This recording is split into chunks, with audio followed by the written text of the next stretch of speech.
Ritari og fjármálastjóri sem hér eru samankomin í sal á bæjarskrifstofu Fjarðabyggðar. Ég býð ykkur velkomin á 321. fund bæjarstjórnar Fjarðabyggðar og segi hans settan. Fundurinn er tekin upp og streymt í beinni útsendingu á heimasíðu Fjarðabyggðar. Dagskrá fundarins í dag er eftirfarandi. Fyrsta dagskrá er fjárhagsáætlun Fjarðabyggðar, tekin til fyrri umræðu í bæjarstjórn fyrir árið 2022 og 3 ára áætlun fyrir árin 2023 til 2025. Liður 2 og 3 fundargerðir bæjarráðs nr. 731 og 732. Þær verða bornar upp saman til samþykktar ef enginn veiti því andmælum. Liður 4 fundargerð eignaskipulags- og umhverfisnefndar nr. 299. Liður 5 fundargerð hafnarstjórnar nr. 269. Liður 6 fundargerð íþrótta- og tómstundanefndar nr. 93. Liður 7 fundargerð menningar- og nýsköpunarnefndar nr. 42.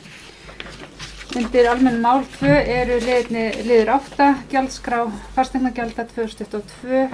Liður 9 útsvar 2022.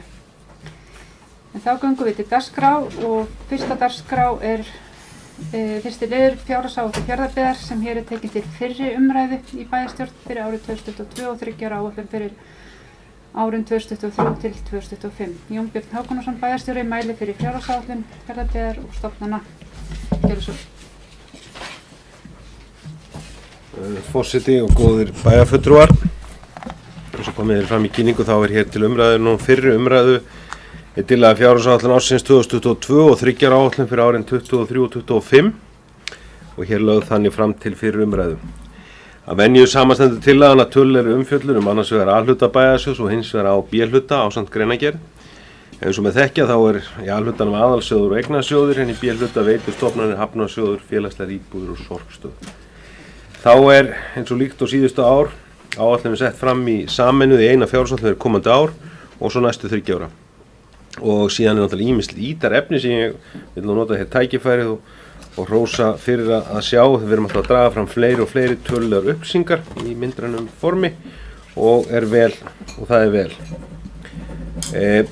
Töluverður, eins og kemur fram í inngangi mínum að fjárhagsáætlunni, þá töluverður viðsnúningur milli áætlana fyrri ára ársins 2022. Enda var mikil óvissu upp í efnahagslífi þjóðarinnar vegna COVID-19 sem hafði verulega áhrif á okkur á árunum 20 og 21 eins og bæjarfulltrúar þekkja.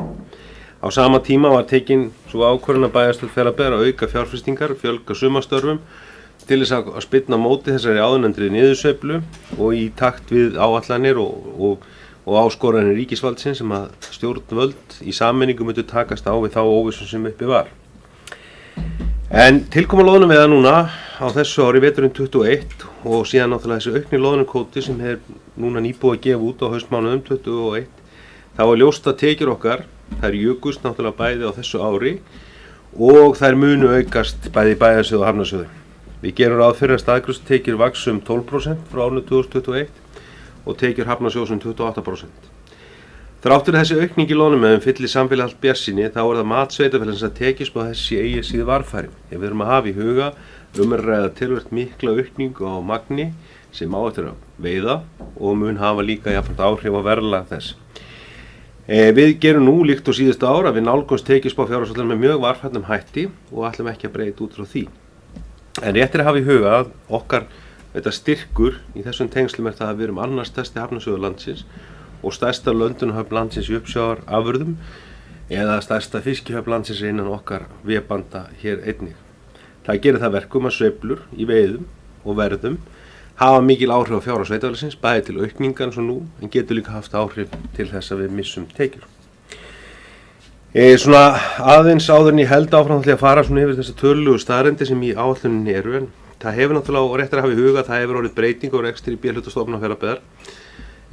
Frá fyrir árum þar sem rekstur Rafveitu Reyðarfjarðar var seldur árið 2020 og hans nýtur ekki lengur inn í heildarsamstæðunni sem þetta bæði til tekju og gjalda líka einnig, við hafa það í huga á móti því voru næstu sömu gjöld vegna innkaupa á raforku til endursölu og síðan hefur rekstur hjúkrunarheimilina verið skilað til ríkisins núna á þessu ári og við erum núna að fella undir það ekki að segja kvitt út þann hallarekstur sem þar var fyrirsjáanlegur, en leið þá hætt að reka og það þá komið út úr okkar bókum frá árinu 2022. Ég held að við séum öll sammála það að það var miður, en því miður var ekki nokkur hægt að ná neinni niðurstöðu eða sameiginlegri sýn með ríkisvaldinu á þessum mikilvæga rekstri, og því vorum við nauðugur einn kostur að stíga þessi skref, Fjarðabyggð og fleiri sveitarfélög, Vestmannaeyjar og Hornafjörður, af því að það var ekki undir það nokkuð á tekið að þeir koma á móts við það tekju, ég ekki segja þá meðgjöf sem við höfum verið með þessum rekstri, en sannarlega á ábyrgðarsviði ríkisins. Þá höfum við einnig selt umtalsverðan hluta af íbúðum á árinu 2021 sem áður voru reknandi félagslegum íbúðum, en þar leiðandi hefur sá liður breyst töluvert, og við erum að vinna munum, og það hefur verið samdóma álit bæjarráðs og bæjarstjórnar að horfa til þess áfram, og þar höfum við hort til þessa samstarfs við Bríet leið þannig við tryggjum hér óhagnaðardrifin félag sem hér í opinberri eigu sem mun þá koma á móts við leigumarkað með því að taka íbúðirnar yfir. En heildartekjusamstaða á B-hluta á næsta ári áætlaðar rúmir 8,7 milljarðar króna og heildarekstrakostnaðar þessa samstæðunum tæpa 7,8 milljarðar. Þar af launaliður 4,9 og annar rekstrakostnaður 2,3 milljarðar og afskriftur 641 milljón króna. Heildartekjur í A-hlutanum áætlaðar rúmir 6,8 milljarðar og heildarekstrakostnaður þar rúmir 6,5 milljarðar. Og þar af launaliður 4,5 milljarðar króna, og ég muni koma því sérstaklega eftir hversu mikilvægt að horfa vel til þess reksturs. Annar rekstrakostnaður 1,7 milljarðar og afskriftur 310 milljarðar. Rekstrarafgangur samstæðunnar þá áætlað fyrir fjármagnsliði 920 milljónir og þar af rekstrarafgangur A-hluta 318. Að teknu tilliti fjármagnsliða verður rekstrarafgangur samstæðunnar 703 milljónir og rekstrarafgangur í A-hluta fjárhæð 113. Hrein fjármagnsgjöld samstæður áætluð 218 milljónir og 204 hjá A-hluta. Skuldir og skuldbindingar áætlaðar rúmlega 9,1 milljarðar króna í árslok 2022 hjá samstæða á B-hluta og 9,8 milljarðar króna hjá A-hluta. Þar af reiknaðar lífeyrisskuldbindingar rúmlega 3 milljarðar króna hjá samstæðu og rúmlega 2,8 milljarðar hjá A-hluta. Það ekki undan því komist og hefur verið rætt hér áður úr þessum stól, bæði af þeim sem hér stendur og öðrum, að við þurfum að taka það samtal núna upp við sveitarstjórnarráðuneytið, eða hvernig sem þeim málum verður háttað þegar ný ríkisstjórn kemur, að það verður ekki taka hér umræðu og breytingar á framtaksreglum sveitarfélaga. Það ekki eðlilegt að sveitarfélög sé látin færa að fullu lífeyrisskuldbindingar sínar inn, heldur að það sé upp á framtíðan að gera. Það verður að horfa þar til að það sé færðar einhverjum hlutföllum inn. Menn vita það allir að það væri mjög sérstök staða sem kemur upp þetta að greiða þessar skuldbindingar út í einu vettvangi, og það verður að fara að taka þessu umræðu. Þetta svo síður en svo, Fjarðabyggð all land að þessi skuldbindingin og það stór og hún mun stækka áfram til framtíðarlítið. Það verður að horfa til þessi uppgjörsreglum. En það annað mál sem þarna stannar umræðu, en nauðsynlegt að fara að hreyfa því máli núna verulega. Því hefur verið hreyft í ráðuneytið, en það þarf líka að fara að gerast á vettvangi sambands sveitarfélaga. Í sjóðstreymissífilitinu handbært fé frá rekstri samstæðu 2022 áætlaði tæpur 1,5 milljarðar króna, afborgan langtímalána áætlaði 563 milljónir og fjárfestingar rúmlega 920 milljónir í samstæðinni. Handbært fé frá rekstri A-hluta áætlaði nemur 528 milljónum og afborgan langtímalána áætlaði 423 milljónir í A-hluta. Það rétt að taka fram að fjárfestingar ársins 2022 skiptast þannig að í A-hluta reiknað með 341 miljón í fjárfestingum. Í B-hluta Hafnarsjóðs 450 milljónir áætlaðar og B-hluta að öðru leyti utan Hafnarsjóðs 130 milljónir sem samlagt gerir eins og áður sagði 920 milljónir króna. Fjárhagsáætlun gerir ráð fyrir að framleiða hlutfall eða EBITDA verður 18% í samstæðunni og 9% í A-hluta. Það hefur mikið verið rýnt í rekstur sveitarfélags á því ári sem nú renna skeið sitt á enda, líkt og liðin ár til að greina hvers rekstur stefnir og hvernig sé best að hlutum staðið. Ljóst að launakostnaður fer hækkandi með styttingu vinnuvikunar, en metnaður bæjarstjórnar til þess að þjónustig sveitarfélags sé óbreytt og hefur því verið mætt í áætlunum komandi árs. Engu síður það ljóst að vel þarf að halda utan mannauð sveitarfélagsins og hefur nú bæjarstjórn markað sig á stefnu í þeim málum sem komin til framkvæmda. Sérstök áhersla nú lögð á starfsmannamál með hliðsjón af líðan starfsmanna á vinnustað og fyrirbyggið aðgerðum hvað varðar veikindi sem hægt að grípa inn í til að varna fjarvistum. Það von okkar að ástæðan þess að skili sér í betri líðan og starfsánægju starfsmanna sem til framtíðar skila bættri þjónustu og fjárhagslegum ávinningi. Þá er einnig lögð áhersla á innkaupamál sveitarfélagsins á komandi ári og horft til þess að skoða kaup á þjónustu og vörum með það fyrir augum að auka kostnaðarvitund stjórnenda og starfsmanna, auk þess að tryggja betur að sveitarfélagið njóti ávallt sem hagstæðustu kjara hverju sinni. Áherslan svo þessar er mjög mikilvæg með hliðsjón af fjárhag sveitarfélagsins til framtíðar litið, enda eru þetta okkar stærstu málaflokkar. Þá er mikilvægt að nálgast þá með langtíma hagsmuni að leiðarljósi, frekar en ráðast í stórtæka skammtíma niðurskurð sem til framtíðar skilar ekki árangri í rekstri. Á sama tíma erum við líka að horfa til þess, leið og við horfum hérna, að við erum að stíga hér fyrstu skref í því að koma móts við hækkandi verðmæti og fasteigna Fjarðabyggðar og leið byrja að lækka fasteignagjöld og verða það kynnt hér í lokin þegar svo til að vera lögð fyrir í lok fundar. Þrátt fyrir að sveitarfélagið hafi staðið miklum fjárfestingum síðustu ár og hyggja áframhald í þeim efnum, þá er ekki gert ráð fyrir lántökum í áætlun ársins 2022. Það er afar mikilvægt markmið til framtíðar litið að stilla fjárfestingar í takt við rekstur á hverjum tíma. Á árinu 2002 er horft til eins og með þekkja og því helsta að ljúka byggingunni í Íþróttahúsi á Reyðarfirði sem verður tekið í notkun á haustmánuðum og verður það kærkomin fyrir stækkandi hverfi okkar hér. Þá er haldið áfram að endurbætur á Félagslundi með það að augum að nýta húsnæði okkur betur í takti þá stefnumörkun sem verið hefur. Fari í endurbætur á lóði Nesskóla, ljúka að halda áfram uppbyggingu skjalasafns. Þá er fyrirhuguð stækkun á leikskólanum Dalborg á Eskifirði sem boðað var út nú á haustdögum. Það voru sannlega mikil vonbrigði að engin tilboð bárust þá í verkið sem sýnir vel þá miklu þenslu sem nú er í atvinnulífinu í sveitarfélaginu. Þrátt fyrir að það sé þetta gleðiefni að slíkt ástand sé uppi, að hér sé mikla framkvæmdir, næga vinnu að hafa miklar fjárfestingar, þá mun það setja okkur skorður í uppbyggingu innviða og við þurfum að horfa til þess hvernig við leið þá draugum úr okkar þenslu meðan annað þenslu ástand stendur. Við munum nú taka stækkun Dalborgar til frekari skoðunar með það fyrir augum að skipta framkvæmdinni og fá hérna viðeigandi tilboð og skoða tímarammann. Allt þetta mun nú verða unnið á næstu dögum til þess að við getum að því að þarna erum að ræða þörf sem sannlega við þurfum að uppfylla.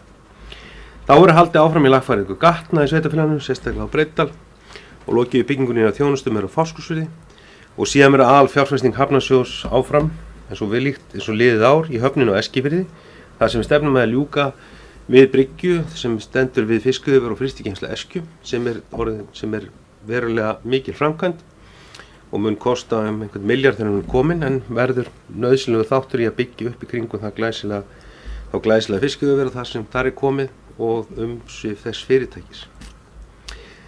Þá hefur tekið samstarf við Byggðastofnun að Stöðvarfjörður verði þátttakandi í verkefni Brotabyggðir sem verður spennandi fyrir það hverfi með framtíðin í huga.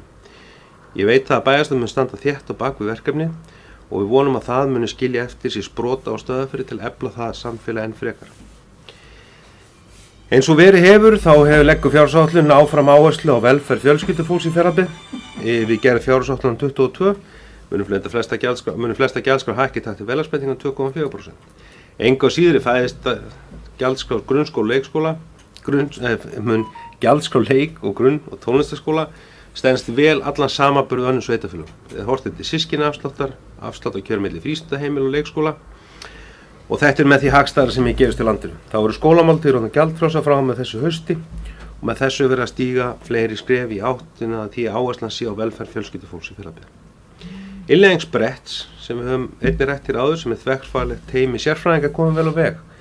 Þar er lögð áhersla á snemmtaka íhlutum með það að markmið að bæta umhald þá sem þurfa á stuðningi að halda sem stuðlar að betri lífsgæðum og lækkun kostnaðar til framtíðar litið.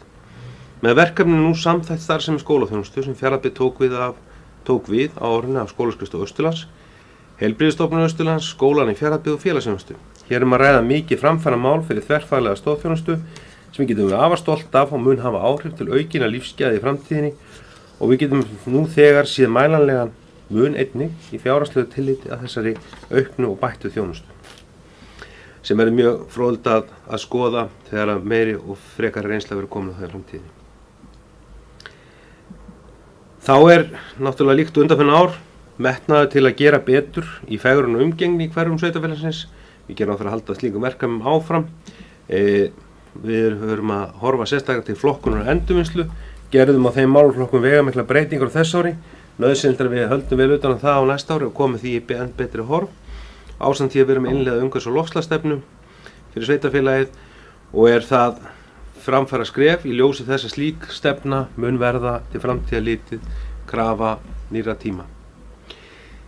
Það sýnt að sterkir innviðir þessa sveitarfélags vekja áhuga fjárfesta. Þessi áhuga hefur einkum beinst af atvinnuuppbyggingu hafnsækinni starfsemi. Þetta má meðal annars sjá í uppbyggingu fiskeldi sem halda menn áfram á komandi árum. Slíkt mjög mikilvægt og gera maður ráð fyrir fiskeldi verið ein stoðin enn undir öflugt atvinnulífi sveitarfélaginu ásamt sjávarútvegi, áliðnaði og ýmissri þjónustu opinberi og sem enga. Áfram horft til uppbyggingar ferðaþjónustu sem hefur verið að styrkja sig í sessi þrátt fyrir áfall í tengslu við COVID. Þá eru nú hafnar viðræður í kjölfar yfirlýsingar sem sveitarfélagið gerði við Landsvirkjun og Copenhagen Infrastructure Partners uppbyggingu græns orkugas á Reyðarfirði, þar sem höfuðáhersla verður á framleiðslu rafeldsneytis. Hér á ferðinni stórt og mjög mikilvægt verkefni sem renna mun enn frekari stoðum undir uppbyggingu sveitarfélaginu leið og þetta mikilvægt umhverfismál með orkuskipti samfélagsins og baráttunnar loftslagsvána í huga. Mun sveitarfélagið leggja mikla áherslu á þróun þessa verkefnis á árinu 2022 enda það markmið okkar að Fjarðabyggð verði miðstöð fyrir framleiðslu rafeldsneytis á Íslandi. Allt þetta sýnir sterka stöðu sveitarfélags til framtíðar litið sem endurspeglast í þessari fjárhagsáætlun sem hér lögð fram. En hún sýnir fjárhagslegan styrk til að takast á verkefni hversu þau eru. En leið verður horft til þess að rekstur sveitarfélagsins sé ávallt rýndur með hagkvæmni og ráðdeild í huga þannig að þjónusta við íbúa sé góð. Sú fjárhagsáætlun sem hér lögð fram unnin með hliðsjón af fjármálareglum og fjárhagslegum viðmiðum sveitarfélaga samkvæmt sveitarfélagalögum nr. 138/2011. Leið og ég lík þá þessum inngangi að fyrri umræðu fjárhagsáætlunar vil ég nota þetta tækifæri og þakka fjármálastjóra, sviðsstjórum og öðrum starfsfólki sveitarfélagsins fyrir þeirra störf ásamt kjörnum fulltrúum að gerð fjárhagsáætlunar. Þetta ávallt, við getum hátíðisdagur þegar við leggjum fram fjárhagsáætlun og leið svona endir á miklu vinnu tímabili og það ástæða til þess að þakka það sem vel gert. Þá bara gef ég orðið þín forseti.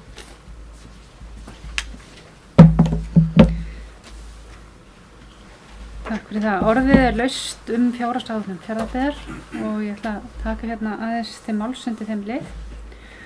Og mér langar að byrja á því að þakka sérstaklega fjármálastjóra, bæjarstjóra, sviðsstjórum, formönnum nefnda, nefndafólki, bæjarfulltrúum og öðru starfsmönnum fyrir það vinnu sem komu við vinnu við gerð fjárhagsáætlunar fyrir vel unnin störf.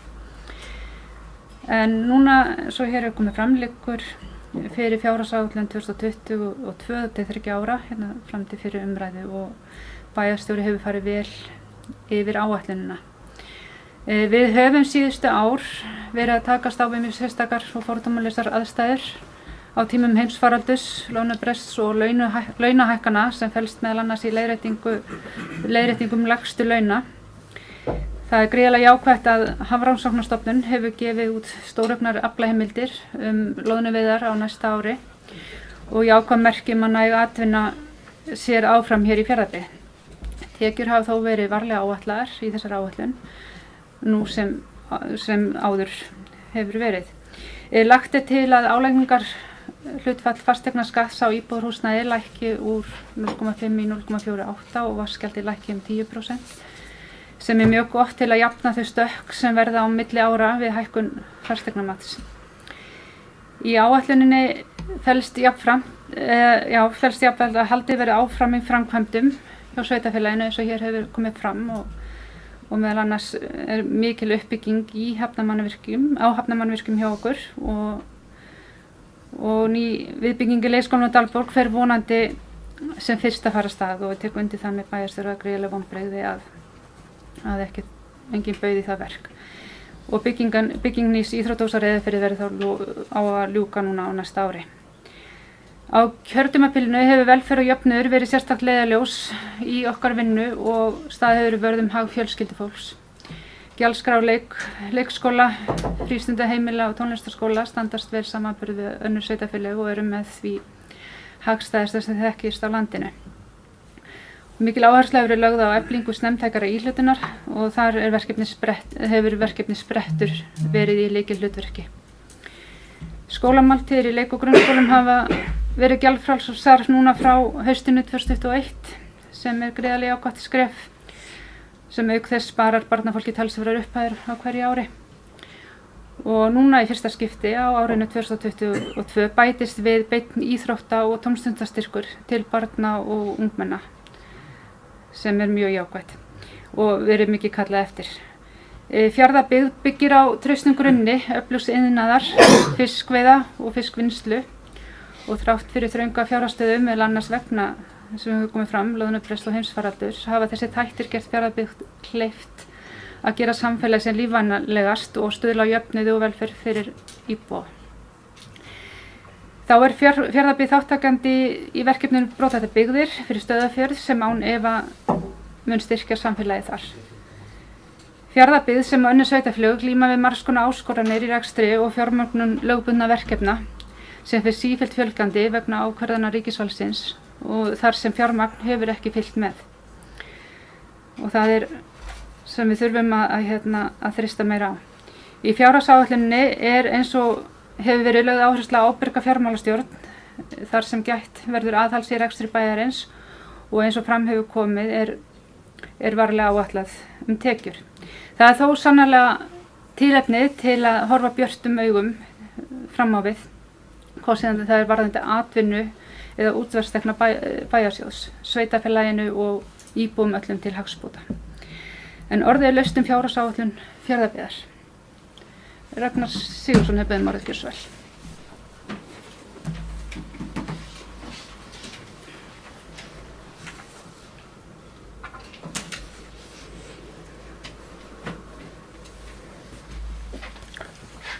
Forseti, bæjarstjóri, bæjarfulltrúar, ég þakka fyrir yfirferð bæjarstjóra greinargóða á fyrri umræðum fjárhagsáætlunar og þeirri tillögu sem liggur hér til fyrir umræðu og þeirri vinnu sem hefur farið fram hérna inn á bæjarskrifstofu og starfsmönnum og nefndafólki. Það er margt mjög jákvætt í fjárhagsáætlun Fjarðabyggðar og áhrif öflugs atvinnulífs koma þar glöggt fram og sést þar vel hver áhrif útgefins loðnukvóta hefur á bæjarsjóð þó svo að sé farið varlega í að metja tekju áhrif þess á bæjarsjóð. Við höfum lagt upp með í þessari fjárhagsáætlunarvinnu að koma í veg fyrir frekari lántökur og stilla okkur af í þeim efnum og það er því gleðiefni að það er lagt upp með það og tillagan er í þeim anda og forsendur og markmið áætlunar eru góð en það er enga síður ýmislegt sem að við munum þurfa að fara yfir á milli umræðna og ég held að við séum öll sammála það og það er kannski svona einna stærst sem að blasir við í 3 ára áætluninni þar er Fjarðabyggðarhöllin og við sem að keyrum þar framhjá daglega jafnvel tökum eftir því hvað hún hrópar á mann og þar sjá það allir að það er ekki valkostur að gera ekki neitt næstu 3 árin.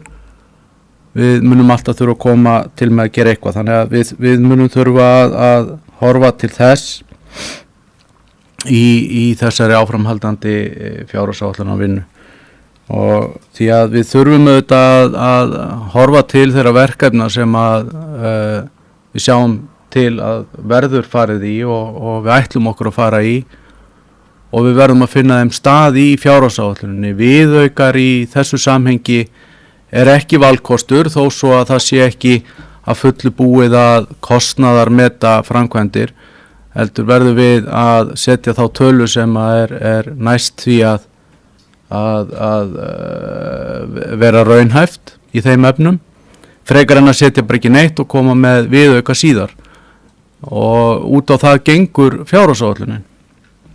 Og ég held að við séum alveg á réttri leið í þeim efnum og munum væntanlega koma þessu inn á milli umræðna og eða þá að gera þá bara ekki neitt ef að það er planið en við hljótum að setja þessum stað einhver staðar fram að árinu 2025. Fasteignagjöld þau eru að lækka samkvæmt þessari tillögu, eða þau eru ekki að lækka, heldur álagningarstuðullinn að lækka og kemur þá til móts við hækkandi matsstofn fasteigna gjalda á íbúðarhúsnæðum, og við höfum talað fyrir þessu frá upphafi kjörtímabilsins, en matsstofn fasteigna, íbúðar og atvinnuhúsnæði hefur hækkað jafnt og þétt á undanförnum árum, og þetta gríðarlega jákvætt skref sem ég fagna og hefði vilja ganga lengra, en þetta mjög gott skref og bara fagna þessu. Ég hefði vilja við hefðum hort til þess að ganga stærra skref í þessum efnum, en það allt í lagi að byrja þetta skref og sjá svo bara til með framhaldið, en þar hefði ég einnig vilja horfa á álagningarstuðulinn fyrir atvinnuhúsnæði og horfa þá sérstaklega gagnvart að lækka þá álagningarstuðulinn á atvinnuhúsnæði og horfa þá til þess að koma til móts við lítil og meðalstór fyrirtæki í Fjarðabyggð. Sigurður Ólafsson Böðmorðskjörsel.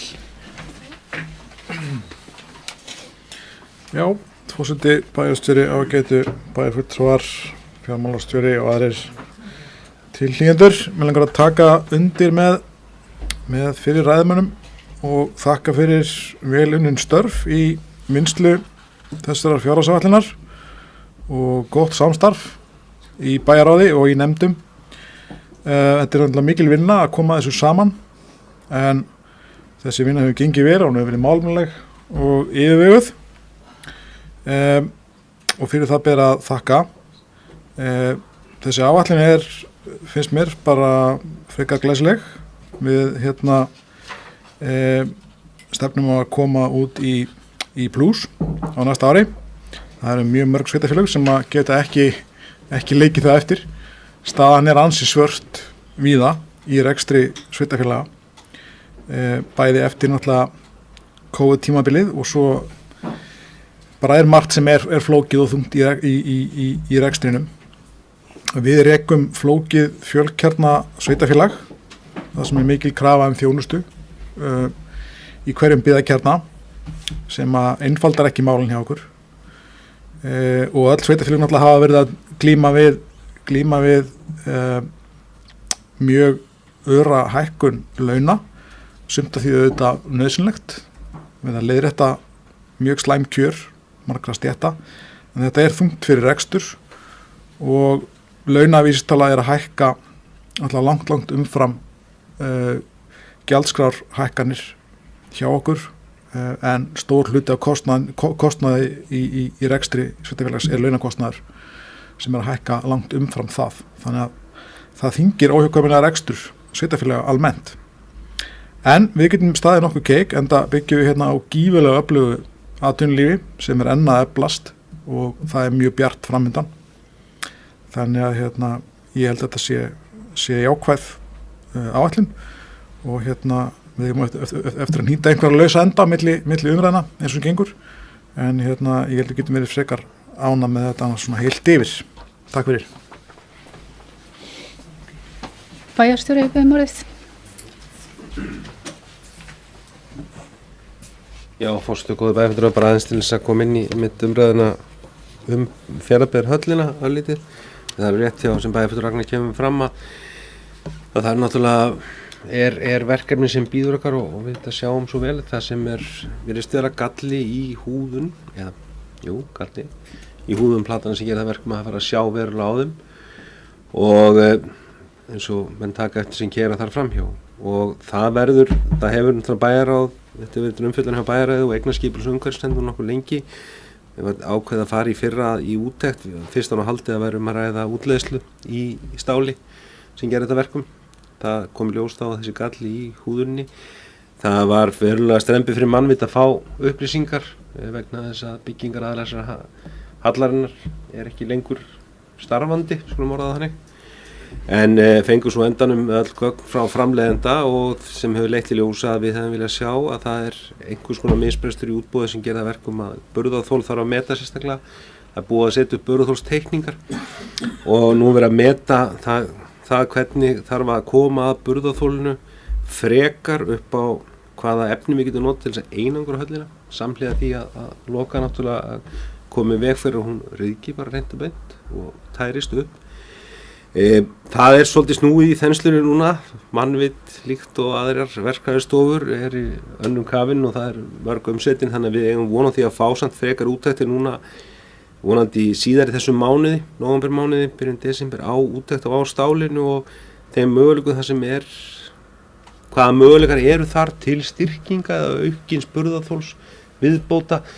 Þetta allt svolítið svona, skulum orða þannig að þetta svona svolítið yfirgrips mikið hvernig það að nálgast þetta verkefni, en það verður sannlega gert, við þurfum að ná utan um það, hvort að tekst milli umræðna allavega, þannig að við séum þá komum með sýnina því inn í næsta ár, til þess að geta þá farið að setja þetta inn í fjárhagsáætlanir framtíðarinnar en það þarf svona að koma í ljós hversu vel það hratt það gengur að ná þessum upplýsingum. En Mannvit tók að sér verki fyrir okkur sannarlega á fullu en það umsetnir allir sérfræðingar núna í ýmsum verkum sem jákvætt en við vonum til að það verði sem fyrst að svara þessum spurningum þannig að það sé að fara að taka tillit til hversu umfangsmikil aðgerð þetta verður bæði hvað varðar einangrunar og hvað þarf að gera í burðarþolsmati þá leið.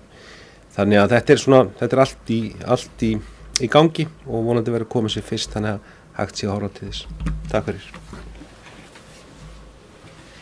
Rúnar Már Gunnarsson biður orðið, gjörðu svo vel.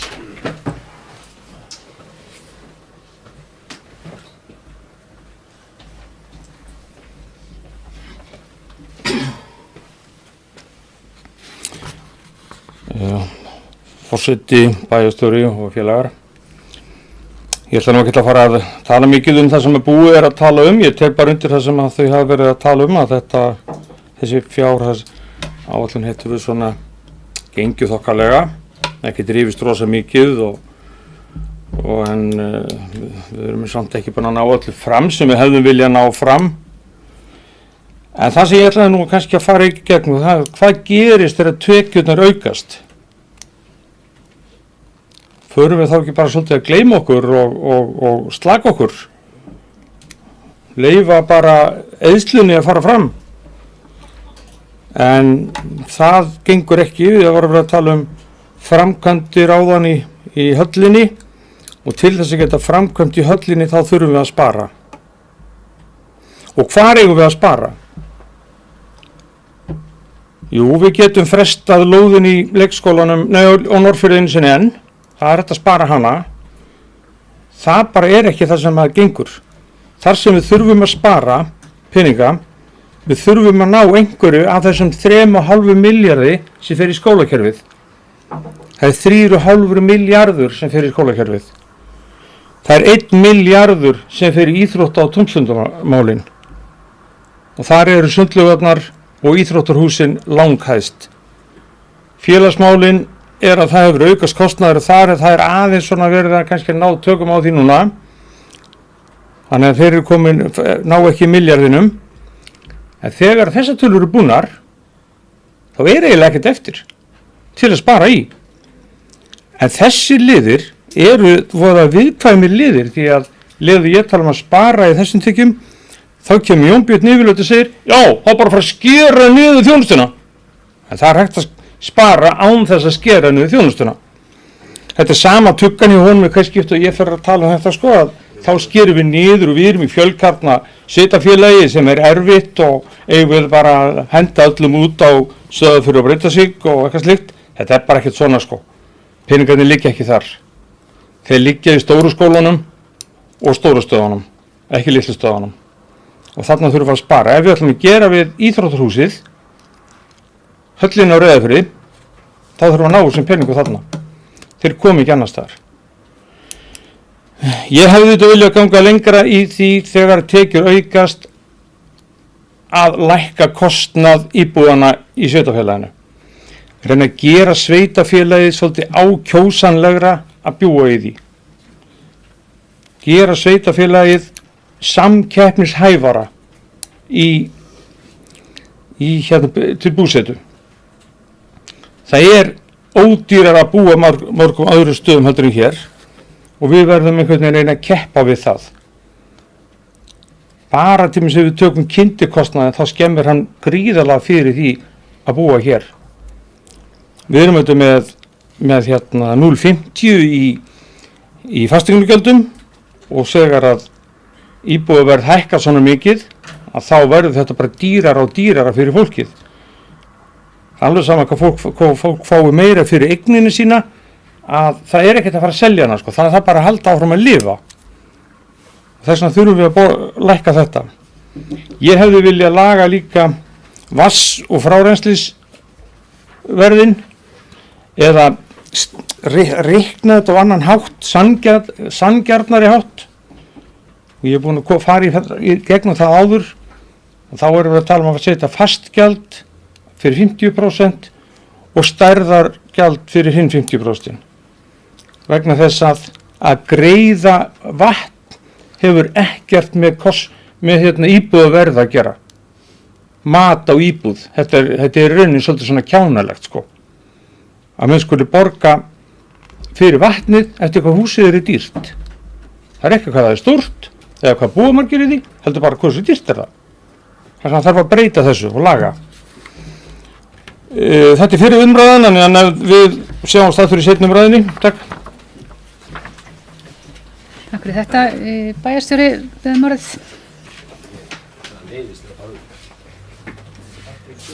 Forseti, góði bæjarfulltrúar, ég er náttúrulega verið að koma þess að Rúnar hefur náttúrulega farið þá hvernig ég svara honum alltaf, þannig ég verið náttúrulega að svara honum þá einu sinni enn.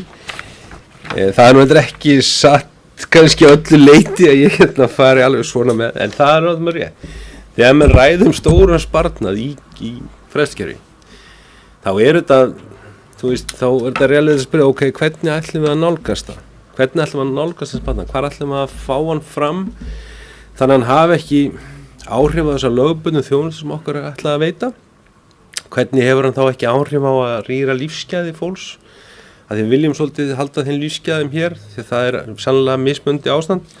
Milli hverfan okkar, þau eru mismunandi álunum til að sækja á og það erum alltaf að vinna alla dag til að gera þau ennþá samkeppnishæfari.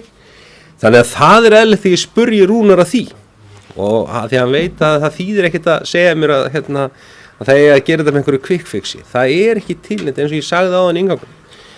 Hjá okkur eins og öllum slíkum opinberum rekstri, að því að þetta er ólíkt rekstri fyrirtækja því leyti til, þá þurfum við, og það er kostur, við getum náð þeim markmiðum að setjast til langfram. Við erum að stíga ýmis skref í þeim efnum og því að starfseðli hlutarins vegna, þá er umfangsmikil starfsmannahald sveitarfélagsins. Við erum með 500 starfsmenn, auðvitað í mismundi stöðugildum, í mjög víðtækri starfsemi. Mikið af þeirri starfsemi er þess eðli sem hún reynir mjög á okkar starfsfólk. Og í ákveðnum þáttum hennar.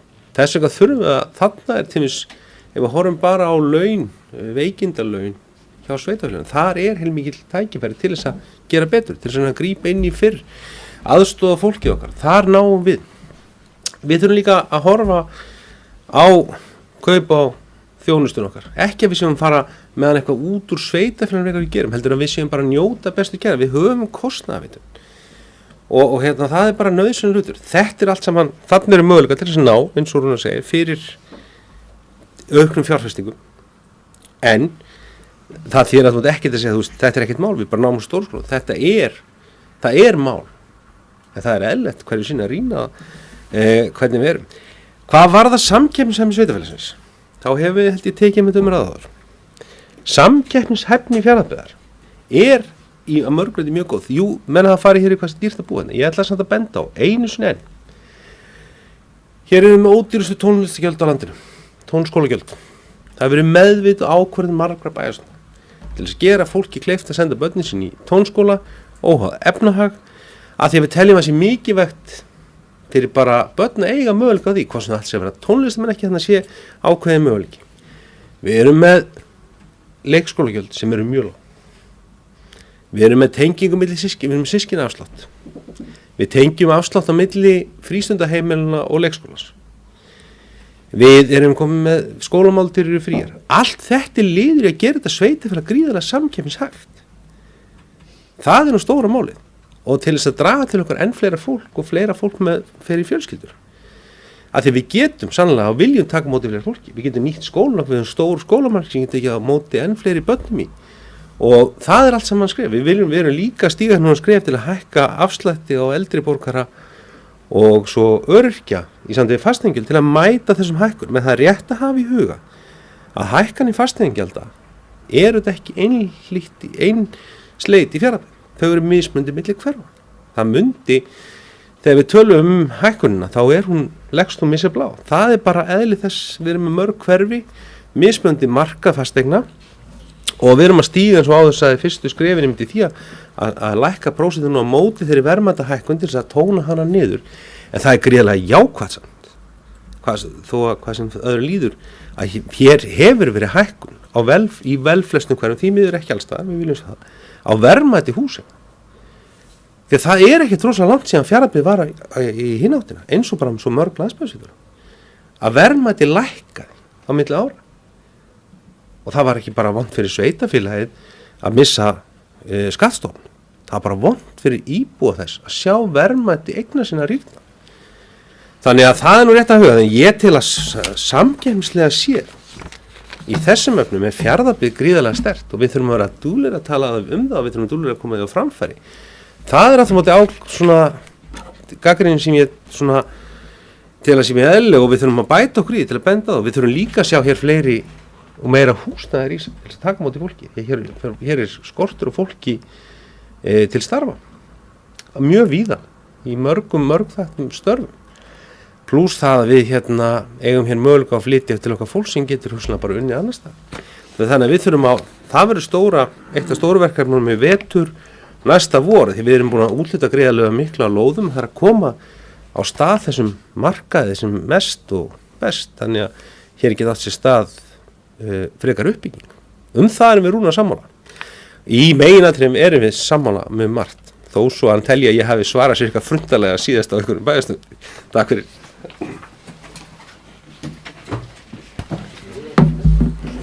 Takk fyrir þetta. Ég ætla aðeins að bæta inn í umræðuna þar sem við erum að tala samkeppnishæfi sveitarfélagsins og hér fór bæjarstjóri vel og ég fyrr á fundinum yfir gjaldskrár sveitarfélagsins í þjónustu við sérstaklega barnafjölskyldur hvar við erum þar með þeim lægst á landinu en einnig erum við að taka börnin á leikskóla frá 12 mánaða aldri.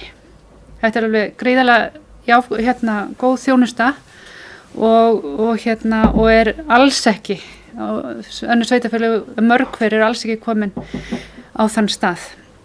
Einnig erum við með það er gott atvinnustig, það er lítið atvinnuleysi og við erum með góðan við erum með verkmyndaskóla hér í Neskaupstað og ásamt því erum við búin að vera að bæta líka almenningssamgöngur til að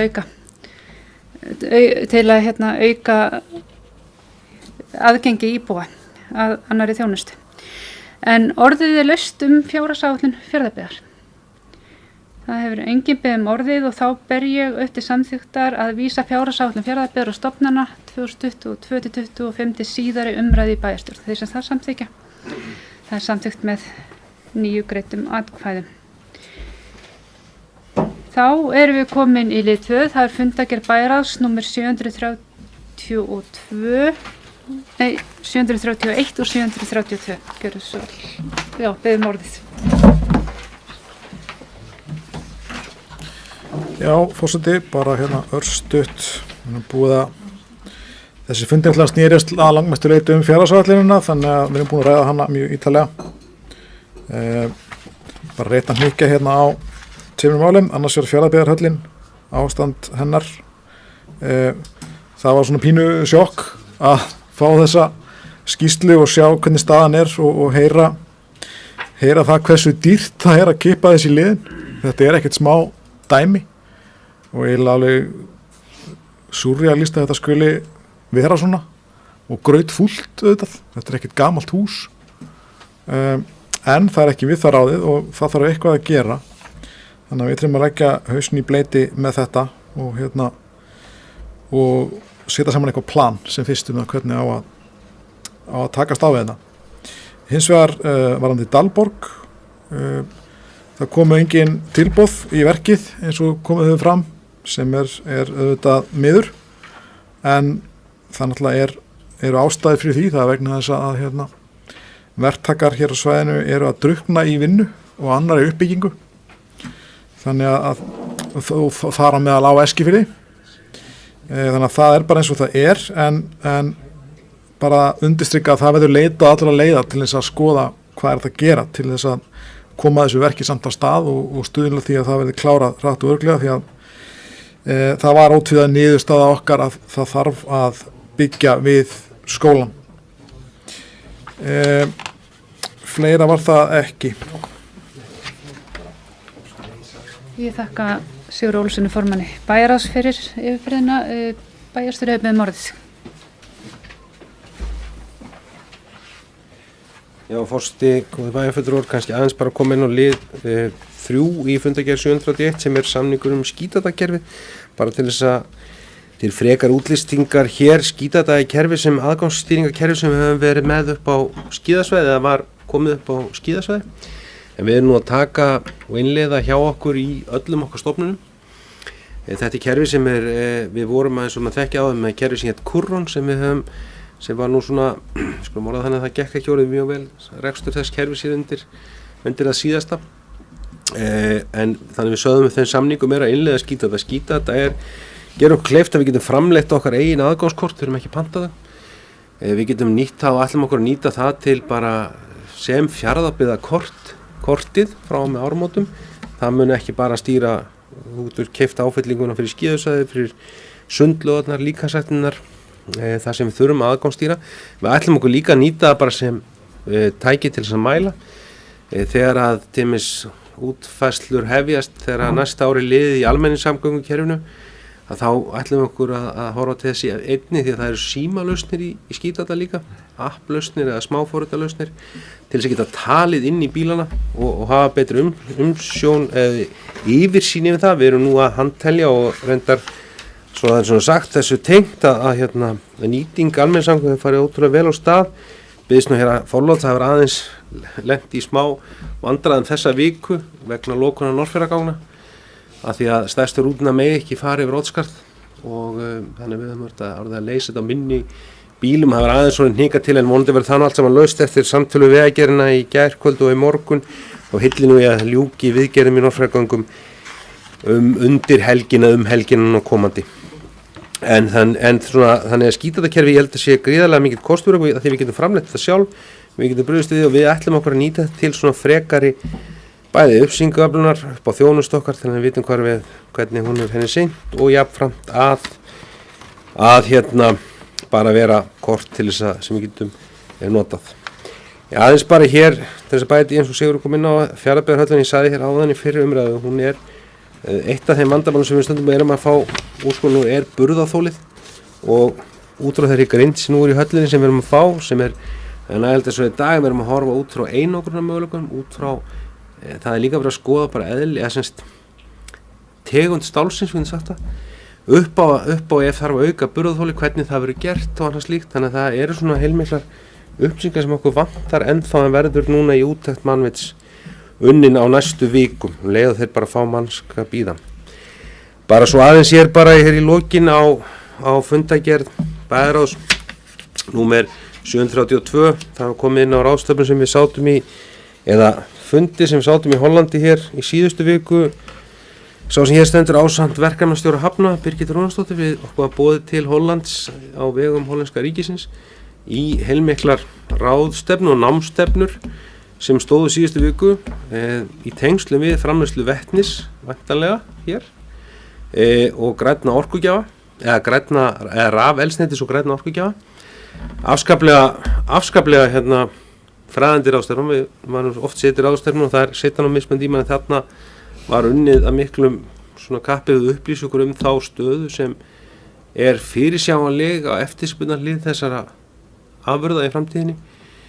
hvaða möguleikar eru upp á að framlega þá vítt og breytt heiminn. Við vorum með fulltrúar Fjarðabyggðarhöfnum að boði sem fulltrú Íslands á þessar ráðstefnu ásamt fulltrúum frá 15 öðrum löndum í heiminum, flest hafnartengt, eða semst tengt við hafnir þar, stórar hafnir, meginhafnir, útflutningshafnir, en einnig líka fyrirtæki í þessum iðnaði.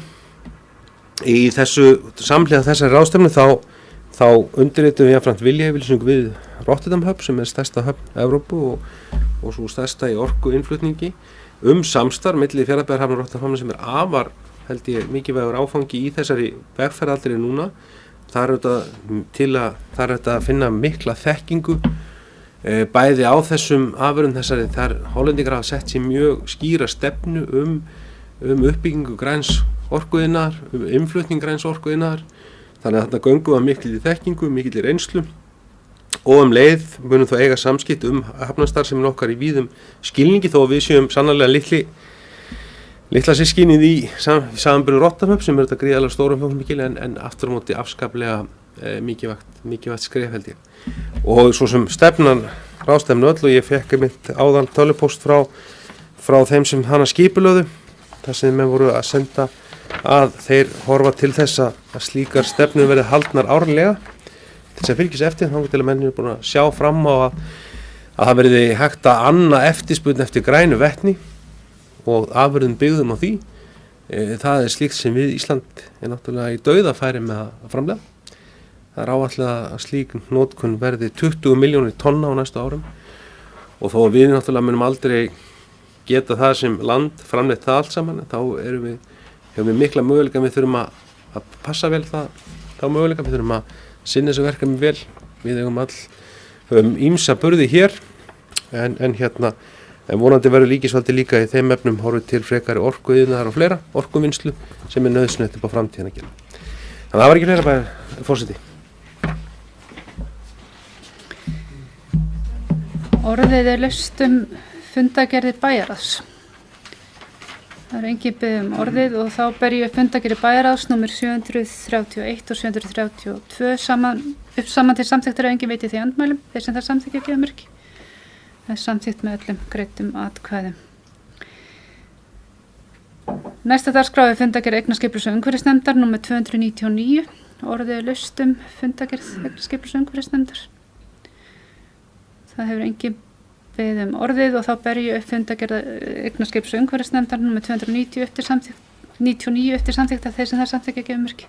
Það er samþykkt með öllum greiddum atkvæðum. Við erum komið fundagerð hafnarstjórnar númer 269. Orðið er laust þá fundagerð. Það er enginn beðið orðið og þá ber ég upp fundagerð hafnarstjórnar númer 269 eftir samþykktar þeir sem það samþykkt gefa merki. Samþykkt með öllum greiddum atkvæðum.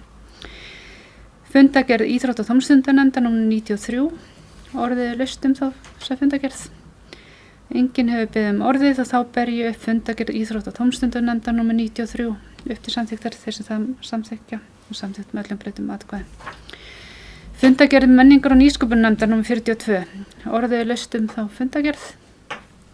Enginn hefur beðið orðið og þá ber ég upp fundagerð menningar- og nýsköpunarnefndar númer 42 eftir samþykktar þeir sem hana samþykkja þeir sem gefa merki. Samþykkt með öllum greiddum atkvæðum. Þá eru komin í almenn mál, liður 8, gjaldskrá og fasteignagjalda 2020 og bæjarstjóri mun mæla fyrir þessum lið. Já, forseti og góðir bæjarfulltrúar, eins og kom fram hér í fyrrumræðum fjárhagsáætlun, þá er hér lögð fram til að málningu fasteignagjalda fyrir árið 2022. Fasteignamat fasteigna hefur hækkað 6,4% milli árna 21 og 22 og lóðamat 7,4%. Eins og komið fram þá er breytingi mjög mismikil, hún er mismikil milli gerða fasteigna hverfunum okkar og milli tegunda. Það gengur mjög erfilega eins og með þekkja að fá góða sundurliðar uppsingar í ár frá Þjóðskrá Íslands og niðurbróta breytingum og fasteignamati með ára sem komið fram í minnisblaði fjármálastjóra sem lagt var fram á síðasta fundi bæjarráðs.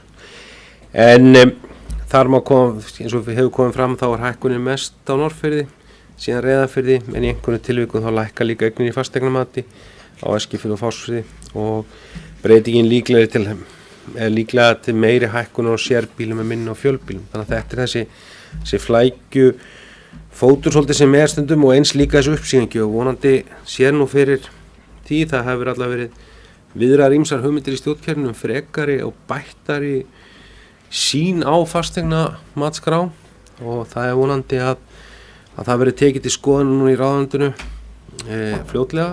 Það er þeir möguleikur sem þar hafa verið viðraðar og menn að skoða frá fjármálaráðstefnu og fleira hvort að með einhverjum hættist að fá einhverja betri gagnaöflun og betri sín á þetta.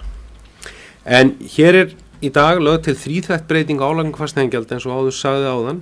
Álagningarstuðull fasteignahúsnæðis kastats íbúðarhúsnæðis lækki úr 0,5 niður í 0,48 til að mæta þessari verðmætahækkun sem orðið. Við höfum verið mjög langt skeið og eiginlega bara ég held ekki verið áratugir sem við höfum nýtt okkur stuðul 0,5 en lækka núna á móti verðmætahækkunni til þess að tóna hana niður og að meðaltali hækkar fasteignamat íbúðarhúsnæðis 6,4 því verður meðaltals hækkun álagningun tæp 2% á fasteignaskatti íbúðarhúsnæðis. Álagningarstuðull vatnsgjalds lækki sömuleiðis 10% í samræmi við greinargerð og vatnsgjaldi lækka því í 0,267 stuðulinn 0,267 á fasteignamati.